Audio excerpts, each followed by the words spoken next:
Hey guys, it's Tim again. This is week number 2 of the video shows. Today is Tuesday, August the 13th. We still have no computer. We're working on that. We're getting closer. So sit back and enjoy. Open that recipe box. Here we go.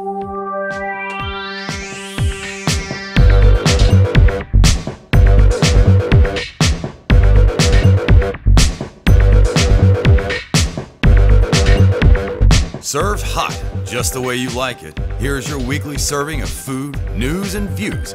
Tim Beeman, Stephanie Hess, and Nikki Miller-Ka are Tart and Tangy Triad.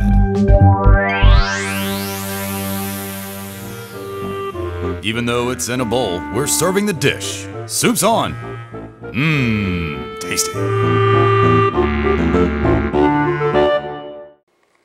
Okay, I have just a couple of pieces of food gossip this week.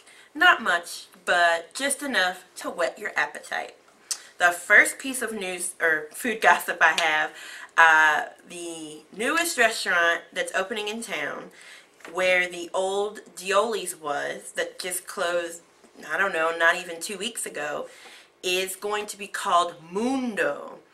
So this collaboration is between veteran chef Jared Lee and his partner.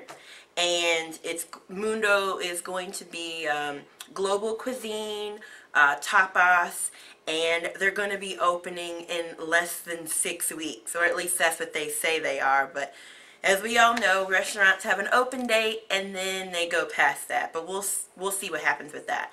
But if you're interested, you can drive by or do a walk by. It's at 401 West 4th Street in downtown Winston-Salem. The second bit of food gossip, well, it's not gossip if it's true, but Carolina Cafe, which is in the Friendly Shopping Center in Greensboro, is closing. The 19th of August 19th, 2013, is going to be the last day of operation. I personally have never been to Carolina Cafe, but according to Yelp, people just thought, meh, it was alright. It was like a local Panera or McAllister's to a lot of people.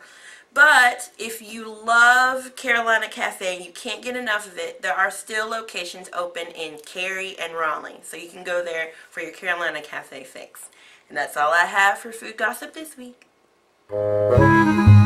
It's cool, it's crisp, and we're serving the trends up nicely. It's your salad course. Well, the first thing I want to do is wish you happy filet mignon day, because that is our, I really wish this week we had started with the whole, hey, let's bring in the food that we're celebrating today, because filet mignon would have been awesome, but no, we don't have any today. But, as you know, it's the small part of the beef tenderloin, and the phrase filet mignon was actually coined about 100 years ago, almost 110 years ago. So that's our trivia about that today. I did not know that. Yeah. I just learned something. Speaking of food history, that's my other trend for the day. It's sort of a long-term food trend. Today NPR released a story about a food historian that is researching the way that food trends have changed in the last 300 years. It's a little something I know about because I'm actually slightly more skilled at cooking the way they did 250 years ago than I am right now. Why are you skilled in that area, Stephanie? Because I spent several years as a historic interpreter at Old Salem here in Winston-Salem, and so I did most of my cooking over an open fire. So that's actually something I'm more comfortable with than Tim here's electric stove. I'm getting there. So I did notice there were 3 major trends that they highlighted, and I would definitely agree with all 3 of them as far as what I've learned over my time. First thing was over the last 300 years and back many years ago, there was a lot of use of carrots. Carrots and potatoes had a very long harvest time, and they kept really well, so it was sort of a staple and a filler. As well as doing strange things to carrots that we don't do now, like cooking them in sugar, like mashing them up and sweetening them. Oh, I was going to say I cook mine in sugar all the time, and butter. Yeah. Well, and that was one of the things that I did in my previous job, was making very sweet pancakes out of mashed carrots. So that was something I noticed right away.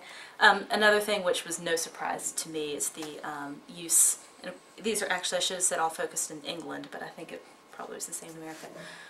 But the use of the whole animal when you were cooking, you know, brains, guts, hearts, liver, all of that. That was something that was more prevalent From the root to the toot. Yeah. Yeah. Nose to hoof or whatever. I've heard different things. Yeah, nose to tail. I like root to toot because it rhymes. And their theory, which I would agree with on how all of that changed, is that over time, they said, you know, the upper classes have just become more squeamish about handling those parts of the animal, and that also over the courses of the wars, this was particularly in Britain, that as people were losing their staff and not having servants to cook, that they did not want to or know how to handle those different parts of the meat. And so I've noticed in the past, I'm going to say 10 years or so, butchers and chefs at restaurants have been coming up with new cuts of meat.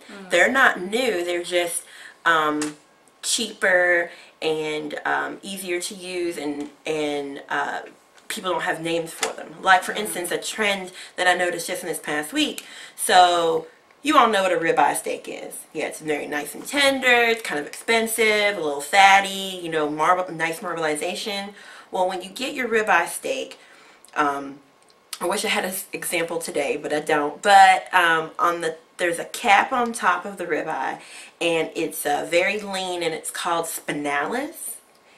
And I know, and if I were to have it on my menu, I would just call it ribeye cap. But I went to a restaurant, which I'm going to be talking about in a few minutes, and that was their special, spinalis. And I wanted to be like, what is that? But I did a little research, and I had some spinalis last week at another event, and it was smoked, and it was tender, and it was delicious. And so that is something that you'll find in the store. Cowboy cut or flat iron steak, that's kind of new. So today is National Filet Mignon Day. So the tenderloin is really long, and you know, beef tips. The beef tips are the ends of the tenderloin that are too small to make into a filet mignon or a Chateaubriand, which is right in the middle of the tenderloin. So those cheaper cuts of meat, they're not new. It's just they're naming them different things now. Back into fashion. Exactly. When we were in Paris, I ate entrecôte. Yeah. And I never heard that, although I knew what it was. I'd never heard that term before. So it was, I want that just because it's fun to say. And the third trend that they have seen historically, which I thought was really interesting, and I, had to interpret a lot when I was working, is that eggs have changed. Eggs have increased in size considerably over the last 300 years. So when you go back to these colonial recipes, you'll see recipes that call for 30 eggs in a cake. And that's because they were dealing with smaller size eggs. Another thing that we talked about when we were doing this type of cooking or historic cooking is that a lot of times instead of receipts calling for a certain number of eggs, you would weigh your eggs. So it would call for, say, a pound of eggs, and, depending on what eggs you had, that might be anywhere from 6 to 8 to even 10. So that was another thing that, as I read, I thought, yes, I understand this. So that's my 300-year food trend for today. And a piece of trivia, egg trivia, I guess. Ostrich eggs. 1 ostrich egg is equal to 16 eggs. Nice. So go to Hilltop Farms and get yourself an ostrich egg. Can you get them in Hilltop Farms? Yes, you can. I've always wanted to try one. I bet they would sell you one or love two. Eggs. Yes, me too. Eggs from head to my legs. Oh wait, yeah. You have a laptop. I know I do have a laptop. I have news. Well, it's not really news, but again, going along with trends. I don't know if you remembered, but last week's trend was me talking about crappy Facebook photos put on Facebook by local restaurants. Well, if you go right now to facebook.com/Tart Tangy Triad, you will see our newest contest. It's fantabulous, or maybe I should say craptabulous. It is a montage of 9 photos from 9 restaurants across the Triad in Winston-Salem and Greensboro only. of photos of restaurants that have put up really bad, terrible, no good photos. Like this one right here. I hope you can see it. If not, you know what? It probably looks just like that on your computer, on Facebook. Kind of grayish with more gray and gray and more gray. With some black. With some black and yeah. This is not one of the worst offenders. This is actually one of the better ones. So when you get a chance, go to Facebook, go to Tart Tangy Triad, enter the contest. And what are you doing with this contest? Alright, so what you're going to do is you're going to go and you're going to try to guess which restaurant put up that crappy photo. And the person who gets the most right between now and August 22nd will get a Southern Hospitality package from me, Nick Snacks, and my blog. It's going to be chock full of wonderful things that will brighten up your day and your food. So yeah, go to facebook.com/Tart Tangy Triad. The Fresh Catch, from Gordon Ramsay to Anthony Bourdain and all in between. So Stephanie, what did you watch this week in terms of food TV? Well, Nikki, I watched the finale of Food Network Star. Me too. Yes, I was very excited about it. And I do have to say, you know, I love our Russell. You won me over with the Russell, but I did Spoiler alert. I called it. So our friend, well, I'm calling her our friend, my friend, whoever, Russell, he did not win. He was actually cut first, and I was upset. I didn't cry like he did on television. I felt so sorry for him. I did. Well, he was trying to hold it back, but he's a passionate guy. He's incredibly passionate about his food and everything else, I'm sure, in his life. But even though Russell didn't win, Team One for the South, Team for the South, Damaris Phillips, she won. So her show, Eat, Date, Love, which is actually the most memorable of the pilots, because I was thinking back on last week when I talked about it, that's actually the only one I could really remember the title of the show. Yeah, she won, and it's just great. I tweeted to her. Yeah, I know. And she said, I'm not on Instagram, but you know, thanks for, you know, the team, you know, hashtag Team Damaris tags. And I was like, what are you waiting for? And she was like, baby steps, baby steps. So I give you a week, Damaris. But yeah, so congratulations to you, Chef. She's at Chef D. Phillips on Twitter. And of course she's on Facebook as well. So I can't wait to see who eats and dates and loves via her show. And my theory on that, because I feel like the reason why I kind of saw her as a front runner when I did, I came in late to the show, and I was telling Nikki earlier, I did not see the craziness that she started with the she had to dial back some things. But what I did see of her in the final, you know, half of the show was how well she took direction, and instead of getting insulted, instead of blaming other people, if they said, you need to fix this, the next challenge, she fixed it. And so I really think that probably had a lot to do. She was, you know, really, I guess, professional about that. Yeah. Just, you know, working on her weaknesses, so. Yay, Damaris. So the next show that we watched, what else did we watch?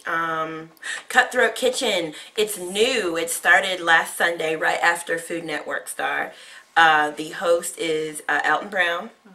And to me, this first show, I don't know how the other ones are going to go, but it's like a collaboration between Food Network and Bravo, because, so the premise is there's 4 chefs, kind of like Chopped, and each one gets eliminated in each round, but during the show, the chefs have $25,000, and they can bid on things to sabotage the other players. So one of the 4 chefs, his name was Chef Frankie. He was on Top Chef. I want to say it was Miami, but I might be wrong on what season he was on.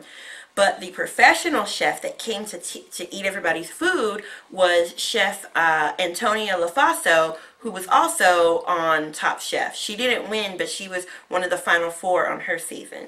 So I felt like it was like a collaboration type thing. I don't really know what was going on there, but bottom line, this first episode, Chef Frankie won.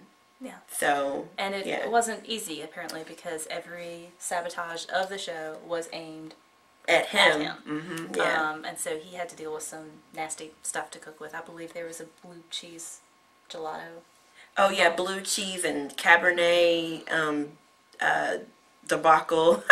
Yeah. He also didn't have any utensils in one round. Yeah. That's just mean. Oh. A lot of it was just mean. And I'm trying to think what else he got put on him. He had to serve a deli turkey.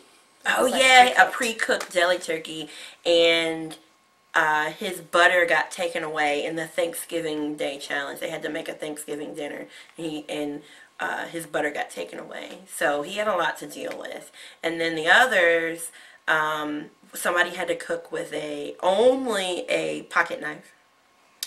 Or a Swiss Army knife, rather. But it wasn't Swiss Army because it wasn't red and there was no cross on it. But, you know, pocket knife thing. Yeah. Somebody had to make... A multi-tool. A multi-tool, okay. Someone had to make French toast with burnt bread. Yeah, they did that on the Food Network. Started to at some point. Burnt bread? Yeah. Oh, it was on the Redemption... Oh, yeah, that's right. It was, stale bread. That's right. That's right. The Salvation. That's right. Yeah. I'm trying to think. But, yeah, so congratulations to Chef Frankie. And he won $250,000, I believe. So, yay to him. And they have a little after show that I watched. They put it, it's sort of a webisode like they did with the Salvation thing, where Alton Brown actually sat down with the judge and told her, here's what you ate, like here's what this person had to deal with, because she was not aware when she tasted it. So it was kind of interesting to see that reaction. So of like, she had no idea. She had no idea that they were sabotaged. She just thought it was real food. That gave me a lot of respect for Chef wow. Frankie, because he won just based purely on what he presented, and she had no idea which chef had been sabotaged or any of the changes made to the food. So that says a lot about him. That really does, because he put it down. He did. It was not a pity vote. Like, apparently it was really good stuff. The last round, he had to make bread from scratch. Yes. Yeah. That was so mean. Yeah, and the bread tasted like, apparently, it tasted really bad, but it was better than the other girls who had nice buttery bread, but she didn't have enough lobster. Yeah. But, yeah. So, I didn't watch any other culinary reality TV shows. But there's some news about a new show. Well, it's not a new show. It's a new season. Top Chef is coming back in October. It's Top Chef New Orleans. I'm incredibly excited about that because that's where my people are from. And they have I guess a webisode, again, all about the web. Padma Lakshmi, one of the hosts of Top Chef, she has like a pre-show thing. I haven't seen it or watched it, but who knows what she's gonna say on there. I mean, I don't know. She looks pretty on TV, but that's about it. I'm trying to think what else. Oh, and there's also 2 other shows that I don't plan on watching at all, because it's just not my thing, but they're also on Food Network. One is called The Shed, and I know exactly. So it's a reality TV show. Actually, it's a scripted reality TV show featuring the Orison family, who run a barbecue restaurant in Mississippi. And to me, from the commercials, it seems kind of Duck Dynasty-esque. Oh, I'm so tired of that. I know. I'm tired of the rednecks. I'm tired. And it's like Redneck Chic to me. No. I'm not really sure, but that's what it looks like from the commercials. And there's also a show called, not Barbecue, but Bubba-Q. Oh, no. And this guy, he takes old cars, not like old like 1987 Hondas, but old classic cars, and he makes them into what we know here in the South as a grill, but he makes them into barbecues. So Barbecue grills. yes, barbecue grills. So we'll see how that goes. I don't know. Nothing. I'm not going to watch it. But if you watch it, please tell me about it. I'd be more than happy to, read your review. If you want to email us at tartandtangy@gmail.com. Or excuse me, tartandtangytriad@gmail.com, and tell us all about it, because I don't plan on watching it. So sorry. I don't need it. I don't need the camo and the overalls and no. I'm just, yeah. I'll stick with my Cutthroat and Top Chef, even though it's not going to be until October. And yeah, I'll stick with Cutthroat for now. Yeah. Now we're to the meat of it all, your restaurant reviews and more. Hi! So, again, we have visited another restaurant this week, and we are in some sort of an Asian thing lately. So, A mood. We're in an Asian mood. And so our restaurant this past, when did we visit it? Sunday? Saturday. Was Miyakos, which is our favorite sushi Japanese restaurant here in Winston-Salem. Where's Miyako? It is at 5086 Peters Creek Parkway. It's So, in the Lowe's Food, Oliver's Crossing Crossing. shopping center. There's a Lowe's Foods there, a Mexican restaurant, an Italian restaurant on either side of Miyakos. Yep. So I'm going to go ahead and do the review kind of backwards. I'm going to go ahead and start out by telling you that I give Miyakos 5 skillets. And here's why. I don't give a lot of 5 skillets. I know. Holy! But there are reasons for that. It's not necessarily that the meal that you have there is going to be the most fantastic, wonderful, most awesome experience ever.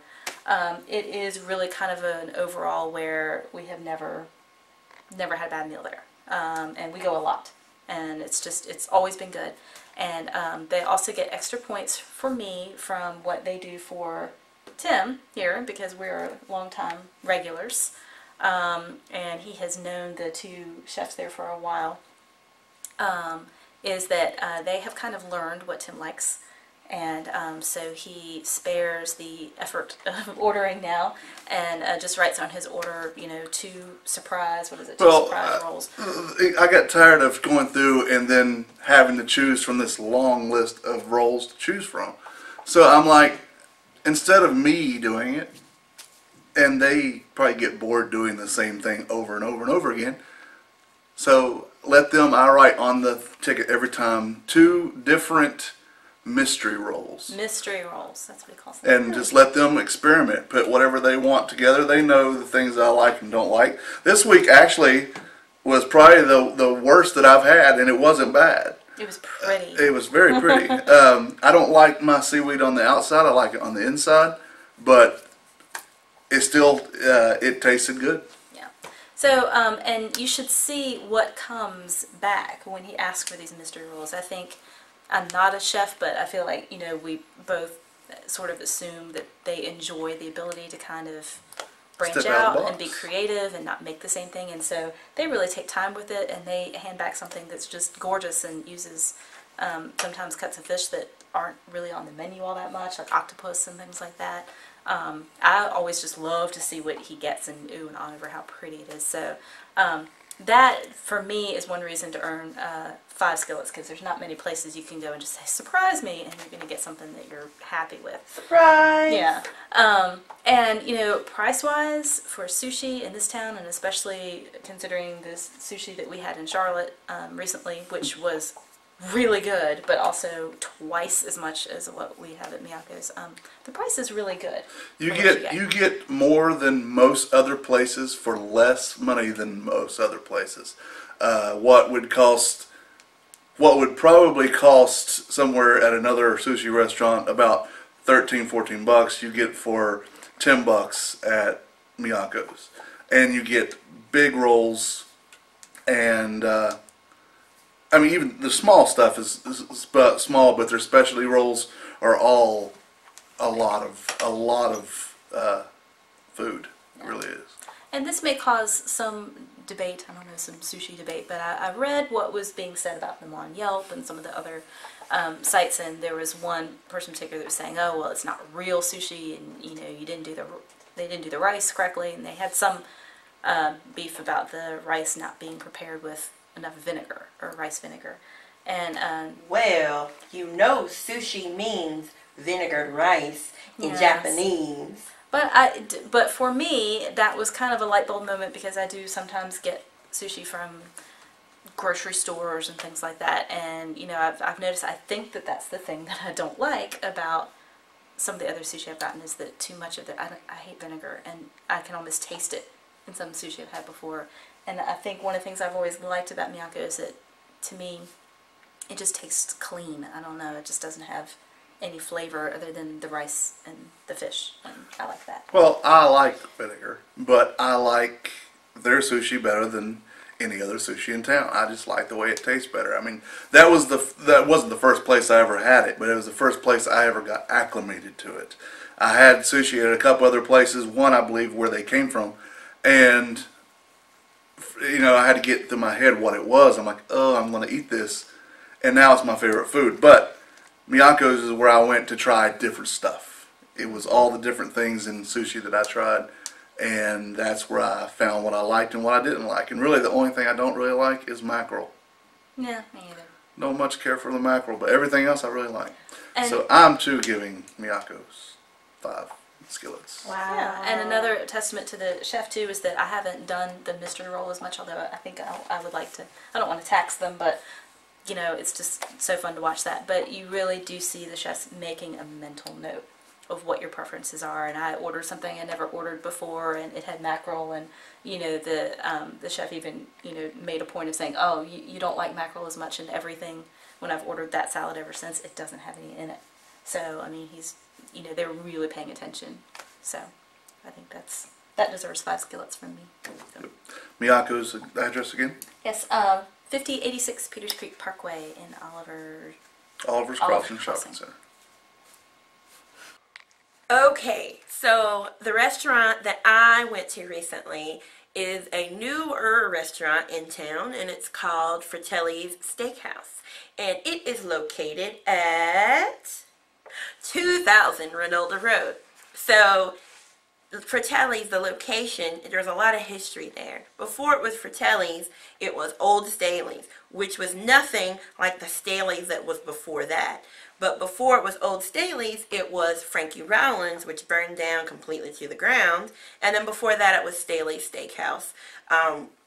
When you walked into Staley's, of old Staley's Steakhouse, it was deep and dark and big gigantic booths, leather. You thought of like crime bosses having meetings there and having meals and whatnot. And who knows, Winston-Salem does have a little bit of a seedy past, so it would surprise me if someone said, yeah, that did happen there. But enough about Old Staley's and Staley's, we're talking about Fratelli's. So Fratelli's looks nothing like it did when it was Old Staley's. The decor is absolutely gorgeous and beautiful. There's an open kitchen, but you can only see the kitchen if you're sitting in the bar or when you right when you walk in. But it's absolutely gorgeous in there. It's perfect for a first date, special occasion, which it was for myself and my mother. It was her birthday, her 61st birthday. If you see her on the street, say happy birthday to her. She'll like it. Happy birthday! And it would also be great for a party or in any kind of special occasion. Be great for. The one thing that I did not like about, actually there are a couple things I didn't like about Fratelli's, but the one thing that was really glaring was the food wasn't that good. The food was maybe 2 steps above mediocre. So it's an Italian restaurant. And of course they've got your pastas and your lasagnas, and they've got the grilled meats, and they bring bread to the table. And the bread was pretty good actually. But you can get better Italian food for cheaper at a different location. But remember now, that atmosphere, the beautiful open kitchen, there's lots of photos on the wall showing Winston-Salem's history. You don't forget that Winston-Salem is a site of Wake Forest University when you walk in there. There's nothing like, you know, hokey jerseys or helmets or anything like that on the wall, but they look like big decals and old photos from like the 40s and 50s. It's actually very beautiful, and that is what you're paying for. The food, like I said, you can get it better and cheaper at a different restaurant. But one shining star of everything at Fratellis is on Thursdays, it's half-price wine. So you can get, I know, you can get a nice glass of Chianti or Merlot or Chardonnay for $3.75. And that's almost unheard of anywhere. So for that alone, it would be great to go there. So I would go there if I lived anywhere near in the neighborhood, you know, before going out, you know, downtown or another neighborhood for dinner. Go, you know, get a glass of wine, maybe an appetizer. They did have calamari, and calamari is really delicious. Get a couple glasses of wine and then be on your merry way. So overall, I would give Fratellis, out of 5 skillets, I'd give it 2 skillets. Yeah, 2 skillets. But like I said, when you go there, you're paying for the atmosphere, and that's pretty much it. Hope you save room for dessert. It's your local food happenings. So, there's a couple of events and things going on in Winston-Salem. There's always something going on in Winston-Salem, and we can't cover everything, but these are just a couple of things that have come across my radar recently. First, on Thursday, August 15th, Diamondback Grill is having a Red Oak beer dinner, because we like beer around these parts. I would definitely go. If you want to make reservations, you can call 336-722-0006. And it's a 3-course dinner, and it's $35, not including gratuity, and you should go because Red Oak beer is local, it's craft, and it's delicious. Second thing, Dish Crawl. Dish Crawl is happening actually tomorrow night, August 14th, and it's sold out already. So I do know that they're going to 4 places, and Spring House has been announced as one of the restaurants that they're going to. But even if you can't and you're not going on tomorrow's Dish Crawl, that's alright, because there's going to be another Dish Crawl on September 10th, and it's going to be all things on 4th Street. So who knows what will be in store for dish crawlers on September 10th. But it's going to be delicious, whatever it is. And if you need to buy a ticket, it's $45. You can go to dishcrawl.com/Winston-Salem. Winston-Salem. So check it out. The third thing, Bubbling Well Bead and Tea Bar is having an iced tea tasting from 4 to 5 p.m. on Friday. It's $6, and they're also having a huge sale on tea. So if you like tea and you like ice, you should go. It's right beside Finnegan's. Yes, it's right beside Finnegan's on Trade Street. Yeah. Because she is the all-knowing, it's time for Ask Nikki. So I have a cooking safety question for you, Nikki. One of the types of cooking that I haven't done very much is broiling. In fact, I was afraid of my broiler. And so I broiled some lamb chops, and it actually did quite well. But one of the things in the recipes warned against, you know, catching the grease and everything because you didn't want anything to catch on fire. And my question is, how likely is it for you to start a fire when you're broiling? Well, it's actually very likely to start a fire when you're broiling something. So each stove and oven are different. There's different racks you can put in and the levels up to the broiler. But if you're cooking something that is highly marbled and has a lot of fat, it could catch fire really quickly. One thing to prevent doing that is to leave the oven door open a little bit. When you do that, it ventilates. You can see the items cooking. You can see the level of brownness that's on top. But if your rack is too close to the broiler, of course your item could burn, but also the fat that's dripping down, it could catch fire, and then you need to use a fire extinguisher, which everyone should have in their kitchen, no matter how big or small, for fire safety, because only you can prevent kitchen fires. And do you know the best way to prevent kitchen fires? Do you? Baking soda. Make reservations. The name says it all. It's your fast food minute. Tim, for our fast food minute, I have a game for you. Okay. Isn't that fun? That's always fun. Okay, that's fun. So I was reading and researching our fast food minute about a certain donut company, which is not the one in Winston-Salem, but that's okay. And worldwide, they have lots of different kinds of donuts that are more fitting to the taste of the culture that they come from. And many of them are a lot like what we would have here, but I did pick out 4 that I thought were really interesting, and I thought I would give you the countries, and then I will describe the donut, and you see if you can figure out where that donut came from. Okay. Okay, so your countries are China, India, Korea. and Thailand. Yes. Okay. Okay? Alright, so the first donut I read about is called the Emerald Custard Donut. It is a soft yeast donut, and it's filled with a custard made with pandan, which is an herb used in desserts and drinks. Okay. Which of those 4 countries do you think would have come up with the Emerald Custard Donut? Well, emerald, because jade is so prevalent there, I'm going to go with China. No, but good try. Alright, the second one, I'll tell you the answers at the end for the ones that you missed. The second is the olive chewisty. It is actually named that because it is chewy, and it's made with olive oil and tapioca starch. That sounds delicious. India. No. I know. Okay. Now, number 3.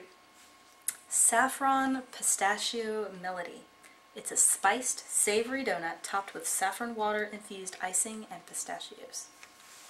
Thailand. No. I suck. And finally, number 4 is a mango pudding donut, which, of course, is topped with mango pudding. Thailand. No. Alright, so let's do these around. Alright, Thailand is the home of the Emerald Custard Donut. I think there should be a bonus question. Oh, we're getting to that. Yeah. Oh, I'm You can excited. redeem Okay, yourself. good. Yeah, we have a good bonus question for you. Korea is the home of the olive chewisty. Okay. India is the home of the saffron pistachio melody. Okay. And China is the home of the mango pudding donut. All right. I was completely off. All right, now you can redeem yourself, though. Okay. Because there's a food trend now. A donut trend, something called the cronut. It's half croissant, half donut. Okay? Now, what country do you think would come up with a Those crazy Americans. crazy donut? It's really not. I can picture someone else coming up with the croissant donut combination. Only Americans would call it a cronut. All right, but so we have that. Now, special extra bonus question, which Nikki has to give me the answer to because I don't know it. What city is the home of the cronut? Boston. Oh, you are incorrect, no. sir. That was a very good answer. Providence, Rhode Island. No. No. That's also a very good answer, but no, the answer is New York City. New York City. New York City. It's home Yes. of the cronut. At the Dominique Ansel Bakery. And lines are long as 6 hours long to get 2 cronuts. 2 cronuts maximum per person per day. That's how much in demand they are. Is there a cronut Nazi? Yes, No there are cronut for you. There are no cronut. Yes, there are cronut Nazis at the door. And when they run out, they run out. That's that. So if you've been in line for 5 hours and 30 minutes and they run out, you're done. that's it. Yeah. They have other things there too, but if you're in line for a cronut, yeah. For shame. There is nothing that I would wait 6 hours in line to eat. Nothing. I would not wait 6 hours for food. No, you gotta eat twice in 6 hours. Yeah, I could already have gone somewhere else and eaten 3 times by that time. So, although if someone would go in and get it and bring it out to me, I would try it. But I'm not standing in line for it. So those are our worldwide donuts. Anyone who wants to donate to the fund for the two of us to travel worldwide and try a donut in every location, we will give you the address to send it to. Coming soon, we will have the tartandtangytriad.com ready for your browsing pleasure. In the meantime, you can check out our blogs that are associated with this site. Stephanie and my site is imthemantwhoatethetown.blogspot.com, and Nikki's is nicksnacks.blogspot.com. I got it right this week. Soon, you will be able to find us on aggregator sites such as iTunes, Podcast Pickle, Podfeed, and Stitcher. Also coming soon, we will have our social media links for Facebook, Twitter, Instagram, and Google+, so please +1 us and like our Facebook page, which is facebook.com/tartandtangytriad. Our Twitter is @tartandtangytriad. Listen to The Less Desirables, which is recorded every Wednesday evening and found on iTunes and the other aggregators that I mentioned. Camel City Dispatch News Hour, Fan Interference, and of course, Tart and Tangy Triad. Always listen to us. Just go to the Less Desirables Network tab on the TLD site, and you will find everything you need to know about Tart and Tangy Triad. So until next week, for Stephanie and for Nikki, I'm saying close that recipe box, and bon appetit.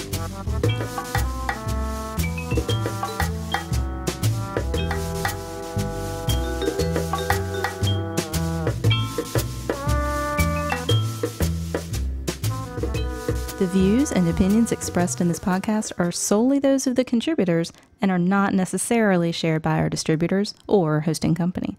This podcast is copyrighted and cannot be reproduced without express written consent of such and such Limited, Inc. Yeah, girl.